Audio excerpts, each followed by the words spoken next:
BNP কি ভারত ঘনিষ্ঠতা থেকে ফেরত আসতে পারবে?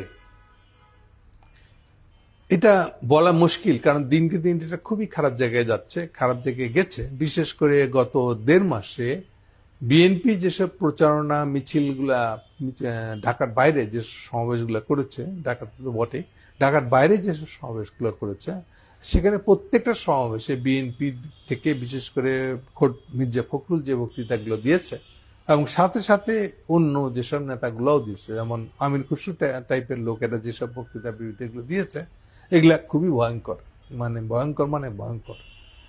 এটা থেকে পরিষ্কার যে, বিশেষ করে আমির খুসরুর বক্তব্যগুলো থেকে, যে মোদিকে আমাদের আইসিটি কোর্টটা, ট্রাইব্যুনালটা, সেখানে গুম খুনের প্রসঙ্গে যেন কোনো মামলা না উঠে, মামলায় যেন মোদি অভিযুক্ত না হয়ে যায়, এখান থেকে বাঁচবার জন্যই যেন বা বিএনপি যতটা না এটা নিয়ে সোচ্চার, এখন ইলেকশন দিতে হবে, তার থেকে বেশি সোচ্চার ইন্ডিয়া। আসলে ইন্ডিয়ার চাপটা তাদের উপরে এত বেশি যে বিএনপি তার যতটা সম্ভব মরিয়া হয়ে কোনো দিকে না তাকিয়ে, তাদের নামে বদনাম হয়ে যাচ্ছে কিনা, দাগ লেগে যাচ্ছে কিনা, কোনো কিছু পরোয়া না করে সে ইমিডিয়েট ইলেকশন দিতে হবে। আমির খুসরুতে এমন কথাও বলে বসছে গতকালকে, একটা খুবই ভয়ানক কথা, ইউনূস সরকারের নাকি ম্যান্ডেট নেই। সো ম্যান্ডেট একমাত্র ইলেকশন দিয়ে আসে, ইলেকশন ছাড়া ম্যান্ডেট হয় না, এরকম একটা বক্তব্য নিয়ে আমির খুসরু আসছে। এতে সমস্যাটা হলো, যেসব লোকগুলা ব্যাকগ্রাউন্ড হলো আসলে ব্যবসায়ী, এরা রাজনীতিবিদ না, ব্যবসা করতে গিয়ে কারো ধান্দা করতে গিয়ে আসে পড়ছে রাজনীতিতে, এদের কাছ থেকে এ ধরনের বক্তব্য শোনা যায়। আমির খুসরু সাহেব কি জানে উনি যে বক্তব্যটা দিচ্ছেন, এই বক্তব্য অনুযায়ী বিএনপির দলের যে আসল পিতা তাদের জিয়াউর রহমান, একই অভিযোগে জিয়াউর রহমান দায়ী হয়ে যায়। জিয়াউর রহমানের কি ম্যান্ডেট ছিল? এই যে একটু আগে যে কথা বলতেছিলাম, উনি ক্ষমতা নিয়েছেন 75-এর নভেম্বরে, ইলেকশন হয়েছে 79 ফেব্রুয়ারিতে, পাক্কা 4 বছর। এই 4 বছর উনার ম্যান্ডেট ছিল? উনি কি একটার পর একটা সংস্কার করে নিজের দল গড়ায় নিয়েছিলেন না?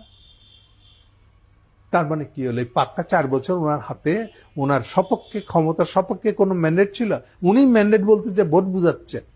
জিয়াউর রহমান কি তার আগে কোনো ভোটে নির্বাচিত কেউ ছিলেন? কাজেই এইসব নতুন নেতাদের, বিজনেসম্যানদের রাজনীতি হতে চাইলে তো হতে পারবে না। বহু কিছু হিসেবে একই কথা বলতে হয়, এমন কথা বলা তাদের উচিত না যেটা দিয়ে তারা নিজেরাই বধ হয়, নিজেরাই খুব কোপ খায় আসলে নিজের বক্তব্য নিজেরাই। তাহলে 4 বছরে জিয়াউর রহমানের ম্যান্ডেট কি ছিল? ম্যান্ডেট বুঝতে শুরু করে দিচ্ছেন আপনি।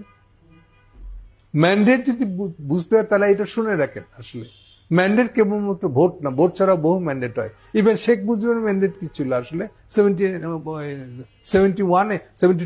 এসে যখন আমরা নতুন সরকার গড়ে বসলাম, শেখ মুজিব দেশে ফিরছে 10ই জানুয়ারি, ইলেকশন হচ্ছে 73 সালে 10ই জানুয়ারি 72, প্রায় 1.5 বছর পরে ইলেকশন হয়েছে।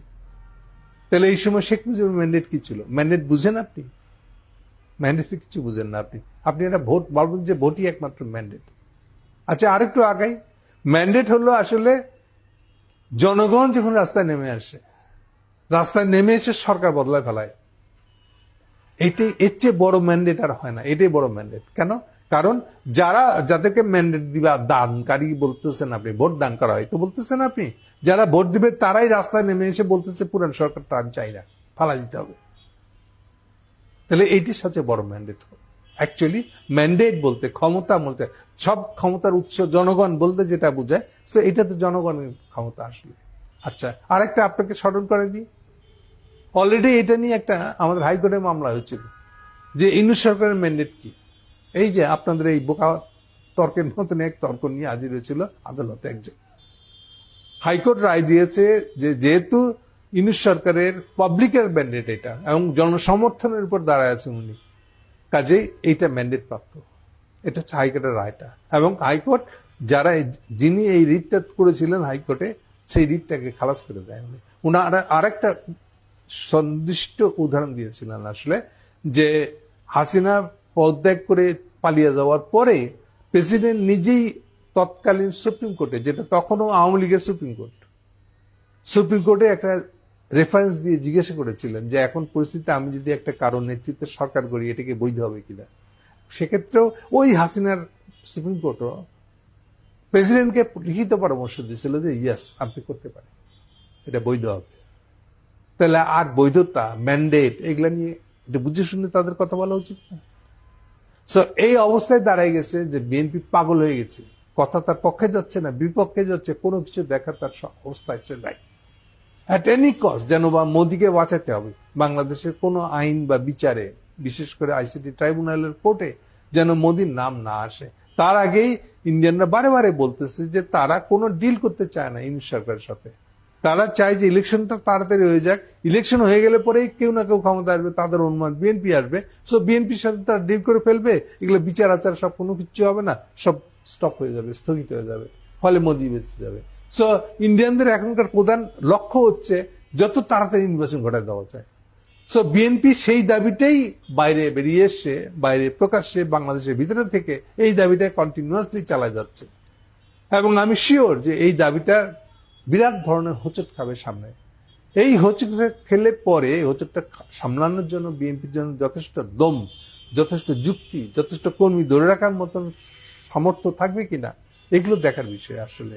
সো এই হিসাবে বিএনপি খুব মানে পাতলা সুতার উপর দিয়ে হাঁটছে, এমন একটা রাস্তা দিয়ে চলছে বলে আমার ধারণা, যেটা খুবই রিস্কি, কিন্তু এত রিস্কের জায়গায় নিয়ে যাওয়ার জন্য বিএনপির এখনকার নেতৃত্ব চালু হয়ে আছে এবং এইটা তৎপরতা চালাচ্ছে তারা। সো এইটার একটা পরিণতি তো তাদেরকে ফেস করতে হবে। আমার ধারণা এই মাসের শেষে এই বিষয় সম্পর্কে একটা ফয়সালা আসবে। Thank you.